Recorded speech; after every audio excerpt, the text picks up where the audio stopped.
Hello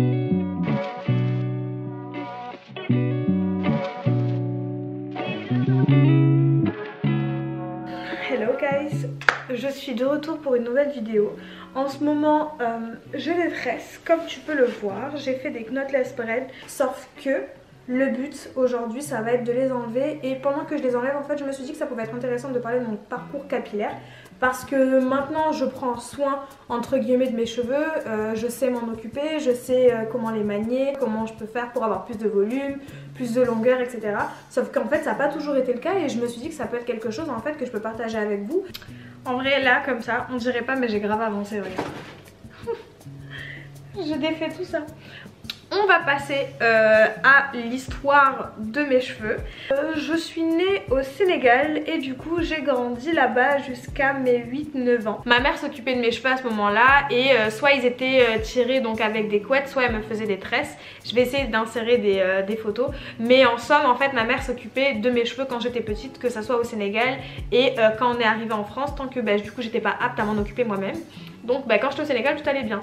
Et ensuite du coup quand je suis arrivée en France, je suis arrivée dans une petite ville en Ariège. Et il n'y avait pas énormément de représentation de cheveux crépus, bouclés, ce genre de choses. C'était essentiellement des cheveux lisses ou alors des grosses boucles, donc rien qui ressemblait à mon type de cheveux. Et j'ai pas commencé tout de suite à me sentir différente parce que comme je te dis, au primaire tu t'en fous un peu, tu vois. C'est pas le premier truc qui va marquer quand on te voit, on est encore des enfants et on s'en fout un peu de tes cheveux, tu vois. Par contre quand je suis arrivée au collège, il n'y avait pas beaucoup de cheveux bouclés, tu vois. Des cheveux bouclés, crépus, frisés, il n'y en avait pas beaucoup. Je pense qu'à l'époque, tu vois, quand je suis arrivée en 6ème dans mon collège, on devait être quoi, 4 métisses avec du coup les 4 textures différentes, donc crépus, frisés, etc. Et c'est vrai qu'à partir de ce moment-là, en fait, j'ai commencé à essuyer pas mal de remarques et j'ai commencé à complexer. Et du coup, comme la plupart des filles dans cette école-là avaient les cheveux lisses, longs, soyeux, blonds d'ailleurs, je me suis dit putain, déjà que je ressemble pas à tout le monde, j'ai pas les mêmes cheveux que tout le monde, ils sont crépus, même si ma mère me faisait des tresses, etc. C'est quand même pas des cheveux lisses, tu vois. Je me suis dit je veux ressembler à tout le monde, tu vois. Et le volume à l'époque c'était pas du tout le truc de tout le monde, parce que même quand je décidais de lâcher mes cheveux, j'essuyais des remarques et comme je voulais pas essuyer ces remarques là et avoir le moins de volume possible, je saturais mes cheveux en produits pour cheveux bouclés, donc les produits de grande surface là, Garnier pour lisser les cheveux, etc. Et en fait après la première étape de mon parcours capillaire, ça a été le fait de lisser mes cheveux à travers du coup le défrisage. Donc j'ai fait un premier défrisage, j'en ai fait un deuxième. Ça m'a tué les cheveux clairement, je les avais même pas lisses au final, ça m'avait juste dénaturé énormément les cheveux.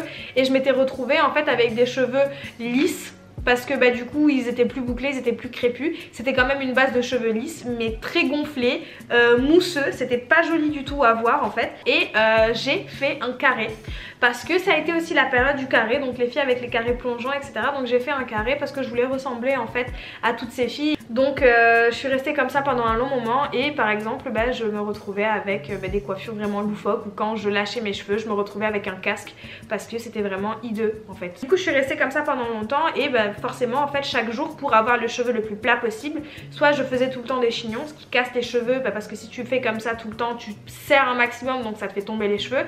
Et je faisais donc usage de sèche-cheveux et de fer à lisser. Et les sources de chaleur en fait ça m'a abîmé encore plus les cheveux. Je me suis retrouvée clairement avec de la paille parce que je m'en occupais pas. Et en fait le seul moment où j'ai commencé à assumer vraiment mes cheveux, ça a été le moment où en fait j'ai fait la rencontre de deux sœurs qui m'ont vachement aidée dans mon parcours, parce que elles étaient elles aussi dans ce même délire de suivre un peu beaucoup les États-Unis, suivre les clips de rap, de hip-hop, d'R&B, tout ça. Et elles adoraient en fait mes cheveux quand moi j'étais pas capable de voir que mes cheveux étaient beaux, même si ma mère elle m'a éduquée, elle m'a élevée en me disant que mon type de cheveux était très joli, qu'elle me montrait comment m'en occuper, etc. En fait ces deux sœurs là m'ont vachement aidée dans mon parcours et j'ai commencé à assumer de plus en plus mes cheveux et à les lâcher. Et je vous rappelle du coup on était très peu en fait de noirs et de métis dans ce collège là, et quand en fait on a commencé à se dire ouais mais en fait c'est beau, on s'est toutes motivées plus ou moins, et je voyais du coup toutes les autres filles qui commençaient un peu plus à lâcher leurs cheveux. Du coup moi ça me boostait parce que je me disais ok en fait regarde c'est joli, ça leur va très bien, toi aussi ça peut t'aller. Et donc à ce moment là j'ai commencé à lâcher de plus en plus mes cheveux. Mais la deuxième étape qui m'a tué un peu mes cheveux, c'est que pour assumer mes cheveux je voulais absolument faire des coupes etc.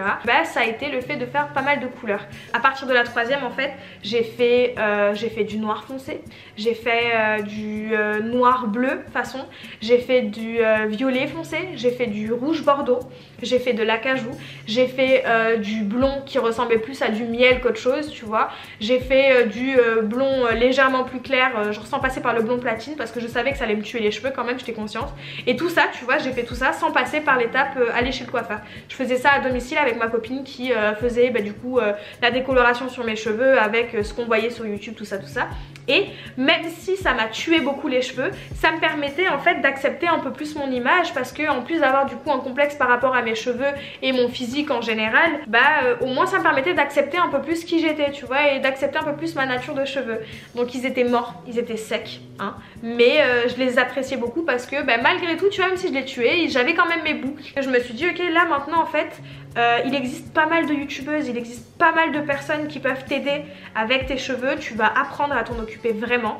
Mais à l'époque je regardais Sunkiss Alba, elle s'appelait Sunkiss Alba, je regardais It's My Ray Ray et du coup j'ai appris comme ça en fait à prendre soin de mes cheveux et ils poussaient de plus en plus, je retrouvais un peu des boucles et ensuite en fait je me suis dit tu sais quoi, la dernière étape c'est que tu as envie de changer de tête tout le temps, t'as pas forcément l'argent. Ce que tu vas faire c'est que tu vas apprendre à te tresser toute seule, tu vas apprendre à le faire moi-même. Du coup j'ai passé pendant des semaines en fait à regarder des vidéos YouTube, à m'intéresser à comment faire des tresses, comment faire des nattes, comment faire des vanilles, tout ce genre en fait de coiffure protectrice.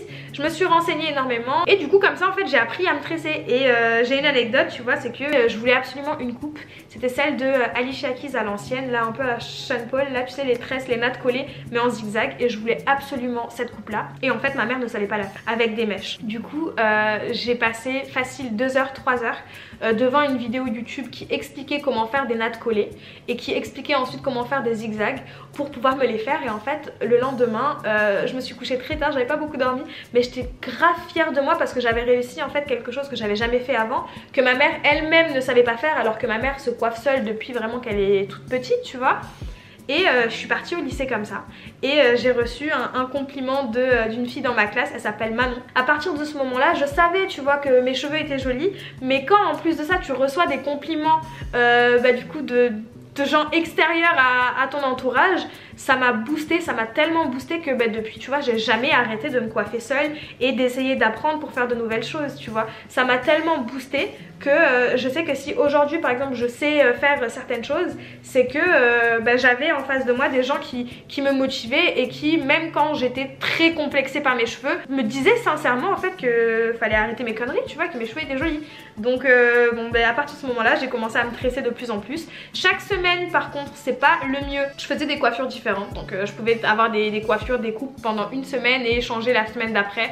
Ça faisait même pas 4-5 jours que je l'avais mais j'étais contente juste parce que je savais que je pouvais me coiffer seule tu vois. Aujourd'hui je suis grave fière de moi parce que j'ai eu un parcours qui fait que je suis passée par la case lissage, je suis passée par la case où j'appréciais pas du tout mes cheveux, mais maintenant tu vois je sais ce qu'ils valent tu vois. Je pense que j'ai pas fini d'expérimenter pas mal de choses avec mes cheveux, mais aujourd'hui je sais que j'arrive à avoir des cheveux sains et en bonne santé quand il y a 10-15 ans en arrière j'étais avec des cheveux défrisés, secs comme de la paille et je pensais que j'allais rester comme ça toute ma vie. Je vais terminer de faire ça en off parce que sinon ça va être très long.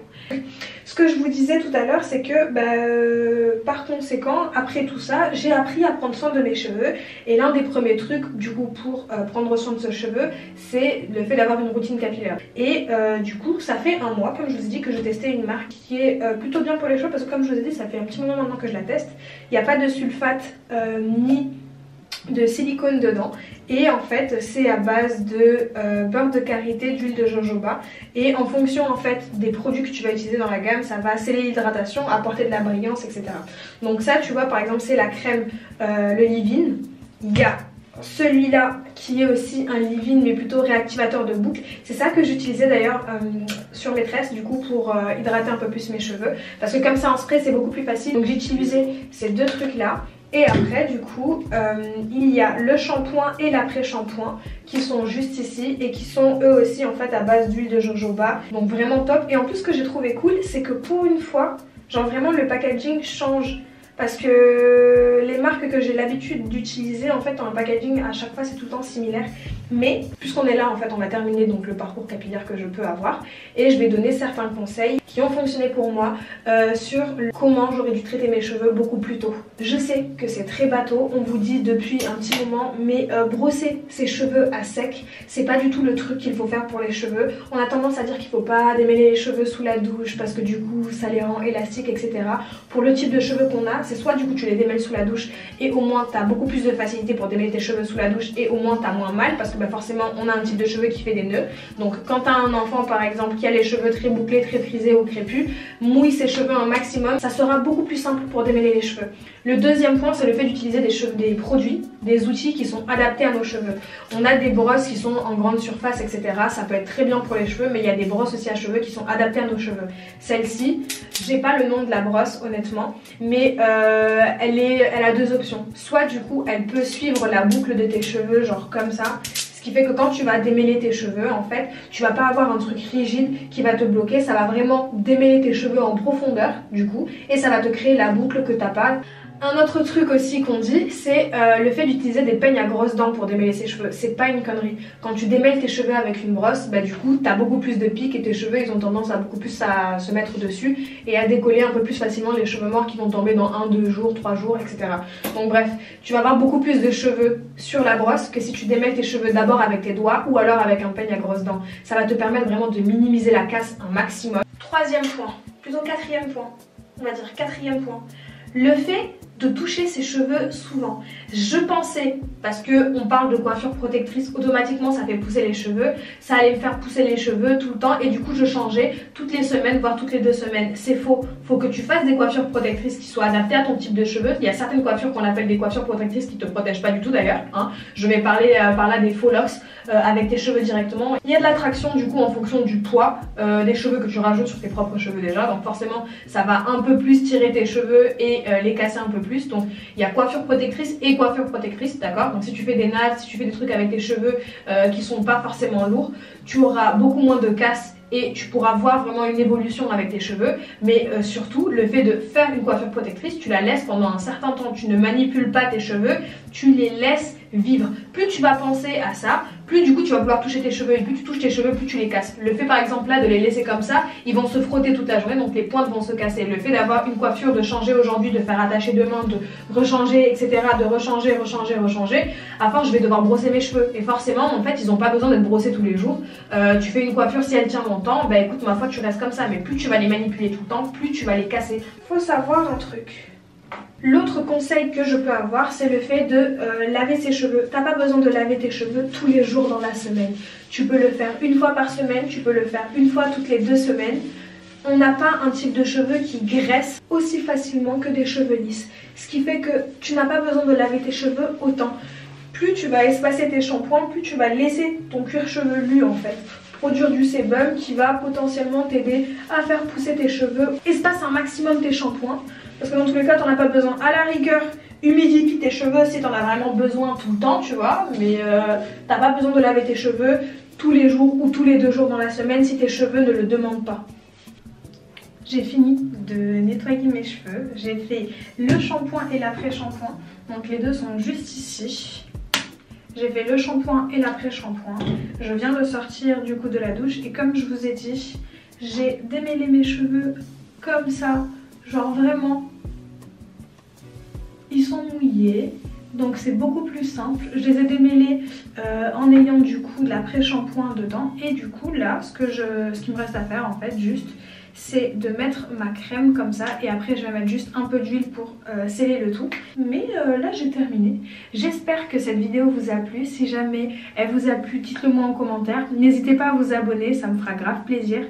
Mon objectif là c'est d'atteindre peut-être les 100 000 voire si on est vraiment ambitieux les 10 000 avant de la fin de l'année. Donc si tu as envie de m'aider, abonne-toi s'il te plaît. Plus on est de fous, plus on rit, tu vois. Donc voilà, j'espère que cette vidéo vous a plu. Si jamais vous a plu, laissez-moi un petit message, ça me fera plaisir. Moi je vous fais des bisous et je vous dis à la prochaine. Bye.